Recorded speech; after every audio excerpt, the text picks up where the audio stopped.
Shalom Mishpacha, hello family. Welcome to A Small Sanctuary with Rabbi Esther. Today I am going to talk about embodied prayer practices, both in general Jewish prayer and for the high holidays.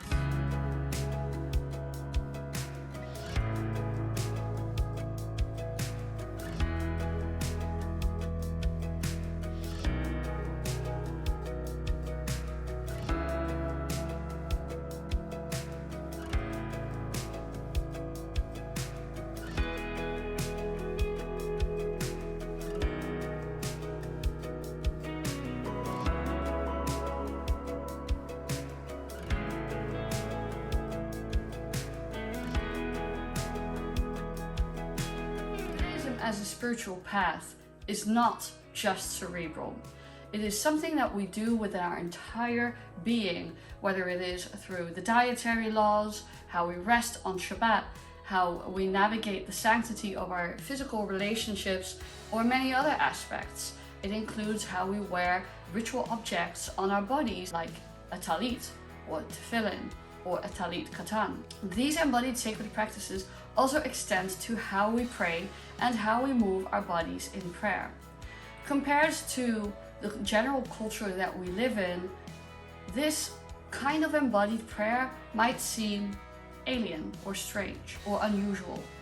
But taken through the bird's eye view, when you look at human practices across the world, many of these embodied practices are actually very normal and normative across world cultures. So take in mind that there's also an aspect of cultural translation here as we root ourselves in Judaic culture and its authentic historical and contemporary spiritual practices.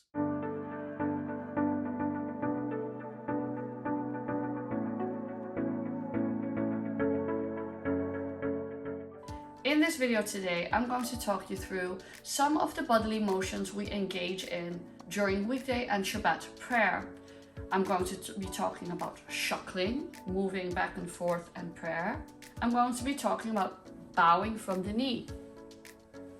I'm going to be talking about tapping your heart with your fist or your hands. I'm going to talk about draping a talit across your head for privacy. I'm going to be talking about raising yourself up during certain sections of the liturgy, like the Kedusha in the repetition of the Amidah.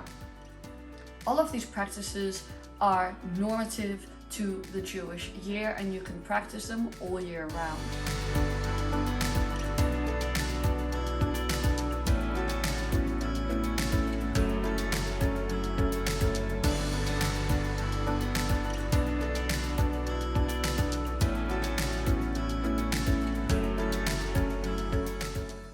Taking 3 steps forward.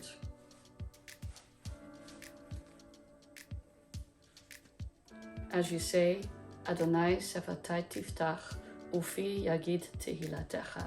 Adonai, open up my lips, that my mouth may declare your praise. Bowing at certain intersections of the Amidah, like the blessings of Avot and Modim. Avot, the first blessing of the Amidah. You bow from the knees at Baruch, bend over at Atah, and straighten yourself at Adonai. Baruch meaning praised, Atah meaning you, Adonai meaning the Eternal or the Holy One, more commonly or traditionally translated as Lord. Baruch Atah Adonai. There are different interpretations about how deep you should bow. The general idea is that you should bow deeply enough to be able to curve your spine, like so. There are also distinctions made between your private prayer practice and your public prayer practice, where publicly you take into account the customs, the minhagim of the community. But I'll talk about that more another time. Another movement of Jewish prayer is standing on your toes during certain passages of the Kedusha, the collective sanctification of God's name that we say when we are in a minyan. So suppose I'm in a minyan right now. I channel the qualities of the angels by putting my feet together, because angels do not really have two distinct legs, as we read from biblical descriptions. They also have 3 sets of wings. Angels are fascinating. That is a whole different video. And every time you say Kadosh, Kadosh, Kadosh, Adonai Tzebaot, Melech kol haaretz kevodo. Holy, holy, holy is Adonai Tzebaot, the eternal of heavenly hosts. God's presence fills all the earth. You rise, Kadosh, Kadosh, Kadosh. Another aspect of embodied prayer is around the blessing in the Amidah that says, Slach lanu ki chatanu. Forgive us for we have sinned. Pardon us for we have transgressed. This is the moment where we tap ourselves gently on our chest. What we do on the high holidays is an amplification of what we do in the weekday Amidah. This is the text.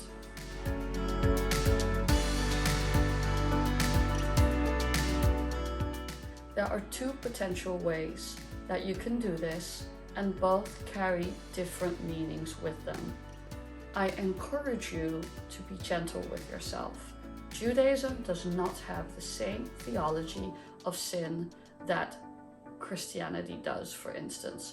We do not believe in original sin, and we also do not believe that sin is irreversible. Sin is a temporary state in which we find ourselves, which we can rectify and restitute through the process of teshuvah, of repentance, or returning to our higher and truer forms of self. I think it's very important to develop a very nuanced understanding of the place of sin and transgression in our tradition. Of course, we make mistakes. Of course, we fail as human beings. That's part of the human condition. But I also think we need to inoculate ourselves against very harsh or punishing views of sinfulness that are not authentic to the Jewish tradition. Having said that, there are 2 ways in which you can do this. The traditional way is that you take your hand and you tap it gently on your chest every time you say the words Slach lanu ki chatanu, Machal lanu ki fashanu, or in English, forgive us for we have sinned, pardon us for we have transgressed. Is one way to do it. You are not meant to hurt yourself or degrade yourself. See it as a tapping on the door of your heart. A more contemporary way to do it, which I have heard from a rabbinic teacher, is to actually take the flat of your hand and place it on your chest in a loving gesture of acknowledging your own human frailty and your humanity. This may work for people who are very triggered or discomforted by notions of sin, potentially because of religious trauma.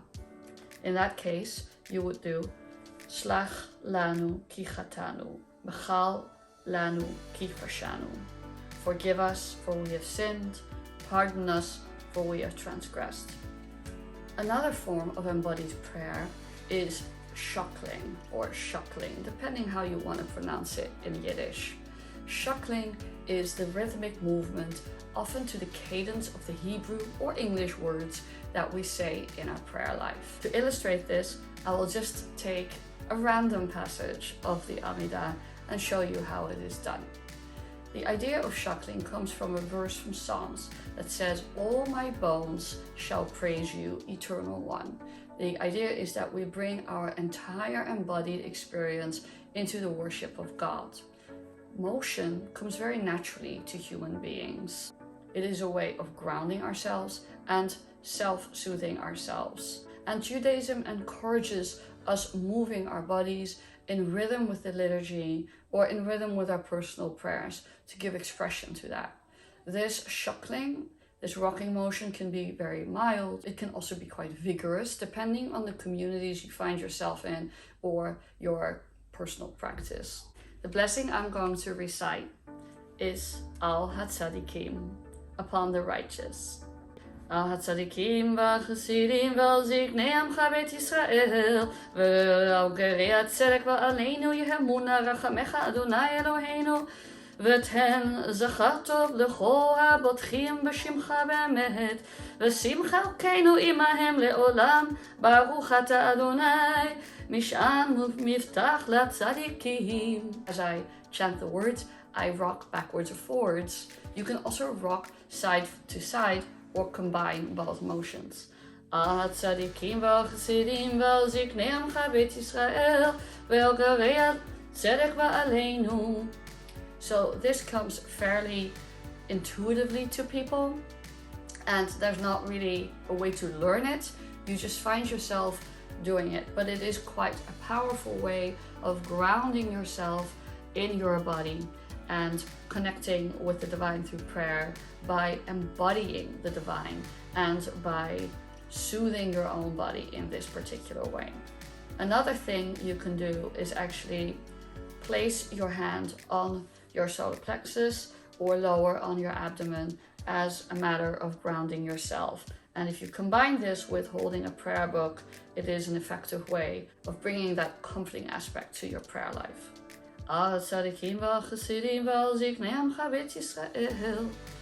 Passage, by the way, is towards the righteous, towards the pious, towards the leaders of your people Israel, towards those who choose sincerely to be Jews, and towards all. It's a beautiful passage. During Bodily, which is the second to last blessing of the Amidah, you bow again, this time without bending the knees and just from the waist. Why? Because it actually doesn't say Baruch Ata Adonai, and the word Baruch is related to the word Berech, knee. So you bow from the waist, Modim, Anachnu Lach. And then at the closing of the blessing, you bow again. This time you do bow from the knees when you hit that Baruch. Baruch Ata Adonai, etc. In this case, Hatov Shimcha Ulecha Na'e Lehodot. When you close out the Amidah, you take 3 steps back and you bow to both sides as you say, Oseh Shalom Bimromav, Hu Ya'aseh Shalom, Aleinu V'al Kol Yisrael B'moru. Amen. Another aspect of embodied prayer I wanted to talk about is how we use our prayer objects. There are junctures in the liturgy where you can actually kiss your tefillin and kiss your tzitzit.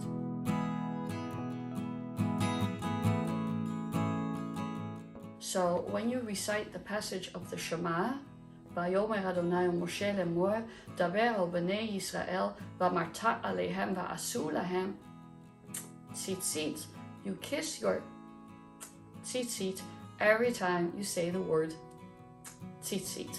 That is 3 times. There's also the practice of gathering the 4 tzitziot of your garment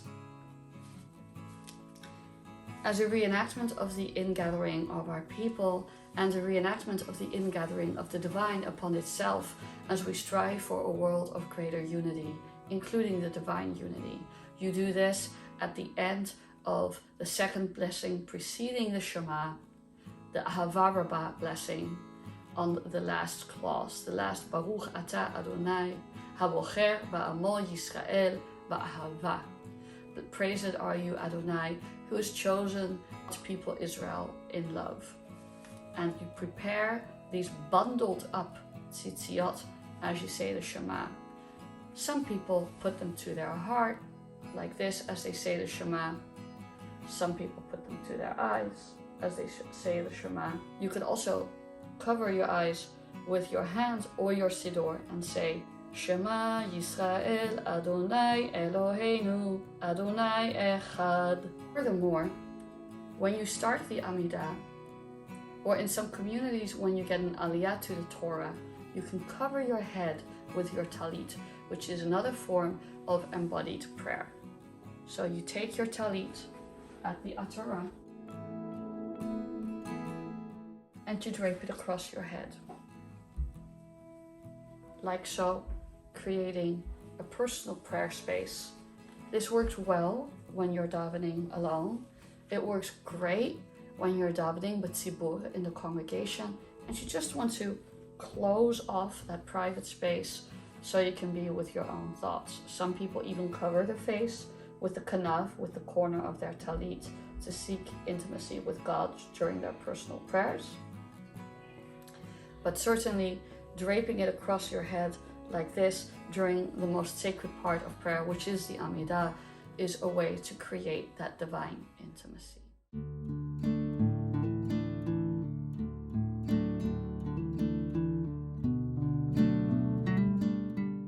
I also want to spend a little bit of time talking about a series of practices that, at least in the Ashkenazi world, we only practice on the high holidays, which is the practice of prostration. Prostration is definitely the Marmite of prayer postures. Marmite is a pungent British condiment made from yeast residue in the brewing process, and people either love it or hate it. It's very flavorful and intense, and there is no neutral ground. You either love Marmite or you hate it, and there's a British ad that talks about you either love Marmite or you hate it. So I use Marmite a lot as a metaphor because I actually really love Marmite. I lived in England for 7 years. I love Marmite, but it's not for everyone, and that's really okay. Marmite.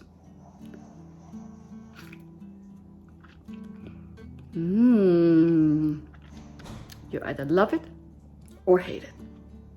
So there are certain aspects to our prayer life and liturgy that are a little bit like Marmite. They might not be for everyone. Prostration is such a practice.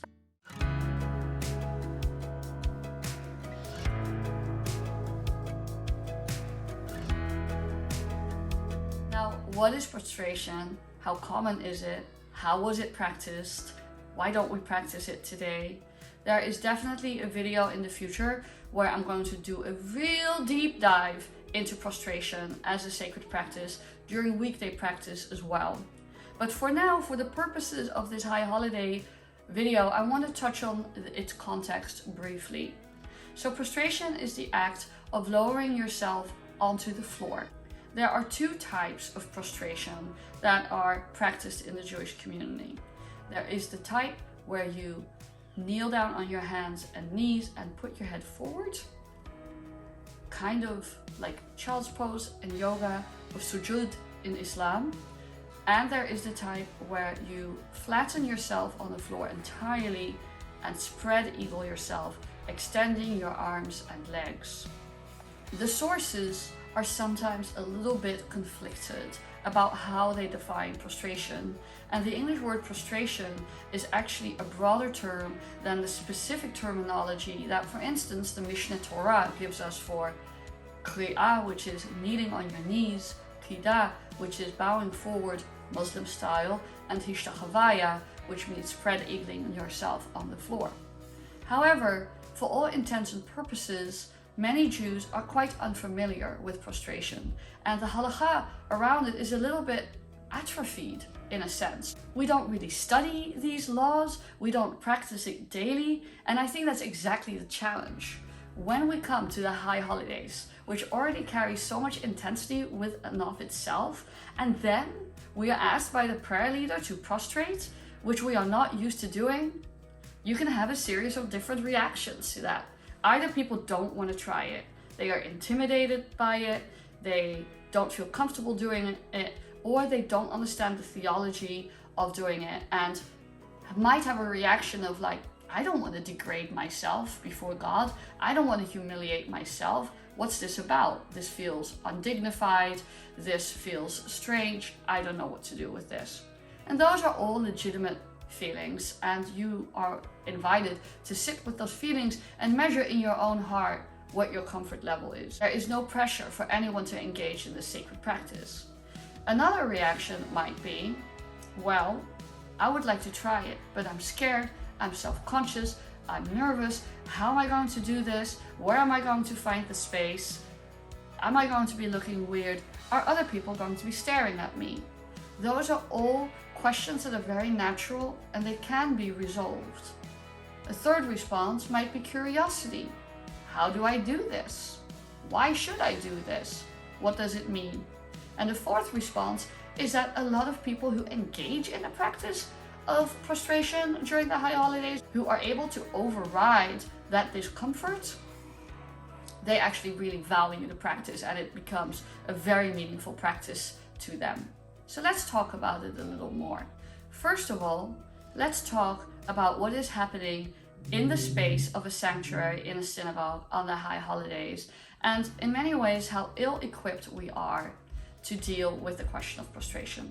Historically, most houses of worship did not have pews or chairs. If you go to a mosque, if you go to a Gurdwara, a Sikh temple, if you go to Eastern Orthodox churches, if you go to Hindu temples, Buddhist temples, all across the world, sacred prayer spaces do not tend to have chairs or pews. Christian churches, with the development of modernity in the West, introduced pews, and pews were also introduced in synagogue architecture. If you look at the Karaite community, the Karaite community are Jews who abstain from rabbinic law and rather orient themselves strictly towards biblical or Torah law. They do not have seats in their sanctuaries and they still practice prostration as a daily worship practice. There are also some communities of Yemenite Jews that still have prostration as a daily practice. But in the Ashkenazi world, or even in most of the Sephardi world, we do not. And so when a prayer leader invites the kahal, the congregation, to prostrate on the high holidays, your first response is, well, where do I go?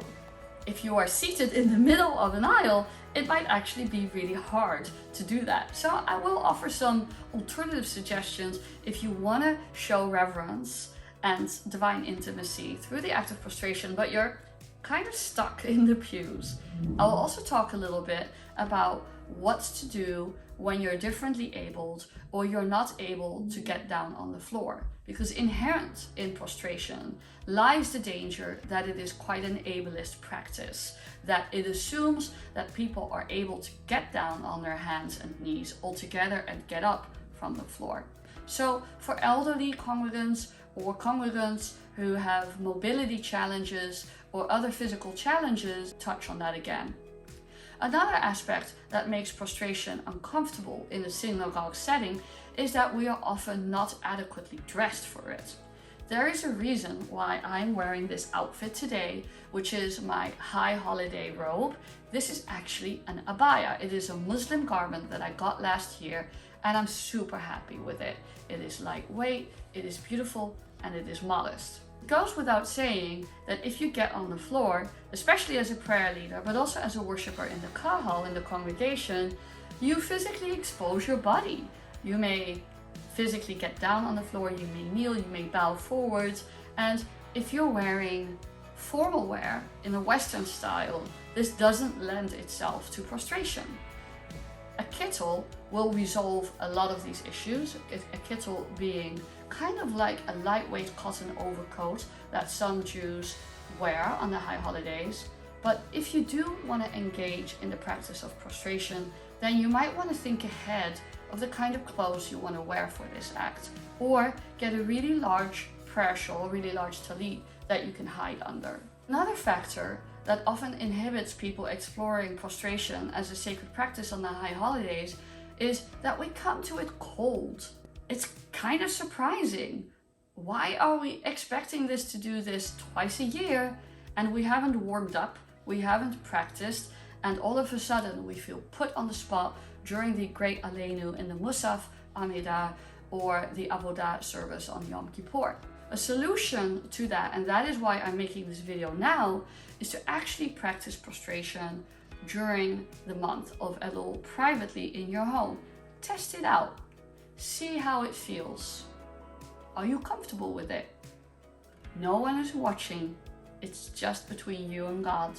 And that way you can examine for yourself, both in terms of your spiritual willingness and your physical fitness, whether you can engage in this practice. All parts of Jewish practice are exactly that, a practice. There's nothing wrong with saying to yourself, you know what, I want to explore prostration this year. Throughout Elul, I'm going to prostrate during the regular Amidah at home or during the regular Aleinu at home. So that is my encouragement to you, is if this is a practice you feel drawn to and want to explore, practice it in the privacy of your home. There are some halachic considerations to prostration, whether in public or in private, that you may or may not want to consider depending on your relationship with halakha. So, for instance, we are not allowed to prostrate on stone floors.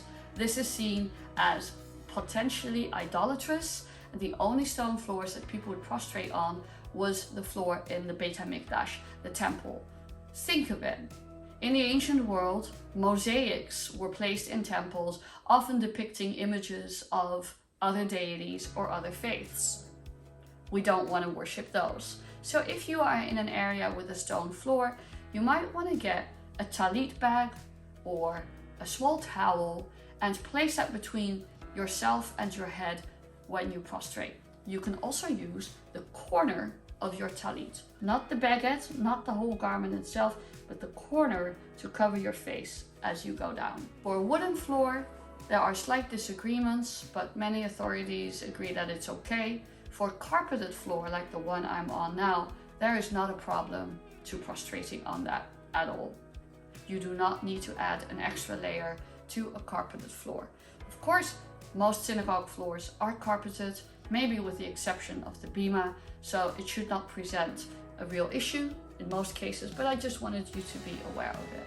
As I said earlier, the technicalities of prostration can get very, well, technical. Is hishtachavaya going forward, spread eagled all the way, or actually child's pose / sujud, the Muslim style of prayer? It seems to be that it is the first, not the latter. But in many liberal contexts, I have seen people practice the sujud style of prostration, myself included. There might be a couple of reasons for that. It's a little bit easier, and it's also easier to get up again. It also saves space, because if you stretch yourself out all the way, you are going to take more space as you're trying to pick out a place among the pews to do this. And it may feel more reverent to us in our context. For me, I've thought about this question a lot. Even though I technically know that hishtachavaya may refer to the spread eagling of yourself on the floor, I choose not to do it because, for the very silly and prosaic reason, is that I am a tummy sleeper. That is a pose I do not associate with worship, reverence, and surrender, but rather with tucking into bed and going for a good night's sleep, and I might just be inclined to take a nap on the floor. So I invite you to gauge for yourself what feels most meaningful to you and to develop your own ritual practice around this. I do not do a spread eagle all the way out on the floor. I bend forward on my hands and knees and touch my forehead to the floor, sujud or child's pose style. And that is really okay. And most liberal rabbis I have seen tend to assume that pose. And it would be interesting maybe to discuss in the comments what people have seen, what people do, what people don't do. Of course, the irony is that as a prayer leader, when I am prostrating, I don't actually know what other people do because I have my back towards them and I'm down on the floor and I can't see them. So I actually don't know. If you are confident, leave a comment down below what you have observed at your synagogue during the high holidays. Let's talk a little bit briefly about the theology of prostration. Jews pride themselves on being resilient in the face of God. We argue with God, we wrestle with God, we tell God off. It's an excellent prayer practice to tell God off sometimes. Very cathartic, very healthy. We tend to see our relationship with God less as people who are submissive and more with people who are in, well, a complicated relationship. That is a very Jewish view. Prostration is not meant to be a degrading or humiliating practice. In fact, when the Mishnah Torah, the code of law written by the medieval sage Maimonides, Moshe ben Rambam, he actually talks about rising up again at Adonai, just like we do during the normal bows at the normal Amidah. Baruch Ata Adonai. And encapsulated in that is this beautiful tension that we do want to show surrender and humility, Baruch Atah, and be in a relationship with God, and reassert our own dignity and resilience by rising up again at the Adonai. And I think that's actually a really beautiful mix of both the impulse for us to surrender, to be in awe, to ground ourselves with the earth, with the universe, and to accept upon ourselves God's sovereignty, however you want to see that, however you want to understand that. And as a side, many different people have many different reasons for finding prostration meaningful, and there are loads of kavanot, loads of sacred intentions that frame the act of prostration in ways that I'm sure many people will find alignment in. It is the recognition that there is something bigger than yourself. It is the recognition that twice a year we step away from our own pretense. Twice a year we step away from convention and decorum to surrender our hearts into the unknown experience of the divine, that we make ourselves humble, not degraded, but humble in the face of an infinite and eternal universe and the organizing principle behind that universe. Whatever your reasons are for prostration, you have to check with yourself whether those reasons are healthy for you. For me, it is an act of service, it's an act of surrender, it's an act of pronouncing my great love for God in that moment. And as a congregational leader, it's actually really powerful for me to say, I am modeling this to everyone else. This is really powerful and beautiful spiritual technology. You just have to find your way in.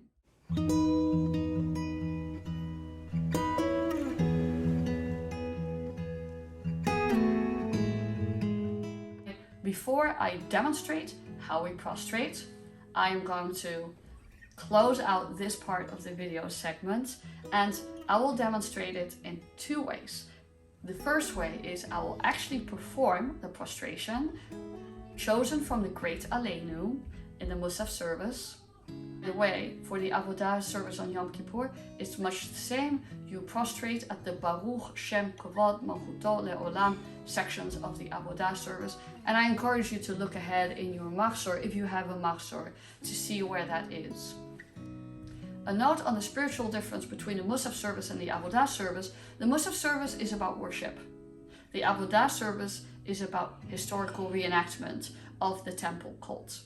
There's a lot more to be said about that, but I invite you to think of it that way. The Musaf service casts towards the future, the messianic redemption. The Avodah service harkens back to the past, to what our ancestors did. For the second demonstration of the prostration, I will actually stop and break and talk you through the different steps and how you can enhance your practice doing that. So let us begin. Imagine yourself in the Musaf service, the repetition of the Amidah. I am using Machzor Lev Shalem, which is the conservative Machzor, and I'm now on page 325 for those of you who want to look it up alone. This might be a little bit out of view. I'm going to rise up. You're probably going to be seeing the lower part of my body. There's not much I can do about that. I can't capture both angles. And then I will kneel down and I'll rejoin the frame again. I will also chant part of the liturgy doing so. Hallelu leshabeach ladon hakol latet gedula leyotzeh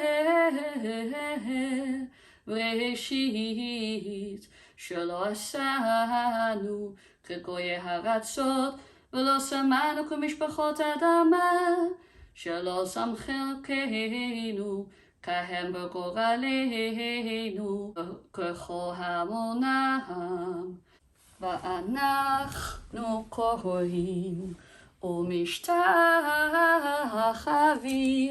ומודים לפני מחירים הקדוש ברוך הוא.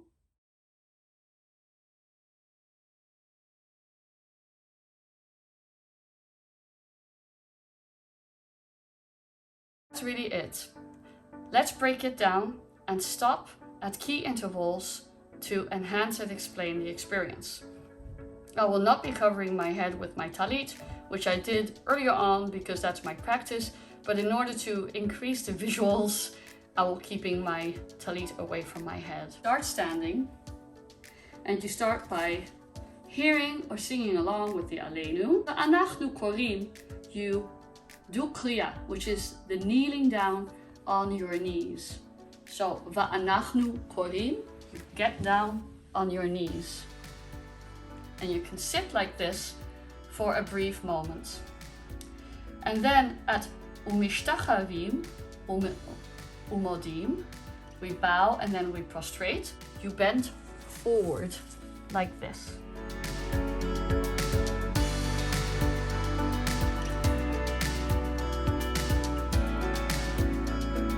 It's traditional hishtachavaya, spread eagled out on the floor, as some of our traditional sources describe it. You start from the kneeling position. This is called kriya, kneeling. You bend forward in kida, bowing, and then you go for full hishtachavaya like so. Spread out your arms, your legs, like this. You can say the prayers of your own heart, you can read the text of the Machzor, or you can just be in silent contemplation. Whatever works best for you. How can you enhance this experience? This is also something I try to do as a prayer leader, which is I try not to rush the kahal through the experience. First of all, there's just the technicalities of getting up and getting down. Some people need a little more time. But there's also this tension I try to hold as the worship leader between the anachnu korim, and we kneel, and the umishtachavim umodim, because I think it's meant to embody a climactic experience. It's supposed to build up to a moment of release and surrender. So I actually go va'anachnu korim, and then I hold, and you as a private worshiper can also hold at this moment. Center your heart, take into your heart whatever kavanah or thought works for you, and then bend forward at umishtachavim, and use this space for added reflections or prayer. Then you sit back up again, and eventually you rise for Livnei Melech Hamlachei Hamlachim, which is exactly that idea of us rising in dignity before God again, because prostration is just as much about getting back up as it is going down, and then we rise again. A little note for people who are differently abled or who have mobility challenges. You do not need to get on the floor. You can find your own path. You can bow from a sitting position in your chair. You can get down on your knees, like I'm seated now, but not do the full prostration. You can lean on your arm, which is also a traditional Jewish posture of surrender. Or you can bend forward like this. Think and experiment with what gives you the greatest sense of reverence doing so. So I hope this tutorial was helpful and educational to broaden your perspective on embodied prayer in Judaism at large, and as well specifically for the high holidays. As with anything, follow your own lead, follow your own comfort zone, what works for you spiritually, where you find yourself at the current moment in your spiritual journey. And I wish you so much hatzlacha, good luck, exploring your deep spiritual connection to our tradition as we enter into a good and sweet new year. Shana tova umetuka, a good and sweet new year, from my bayit to your bayit, from my house to your house.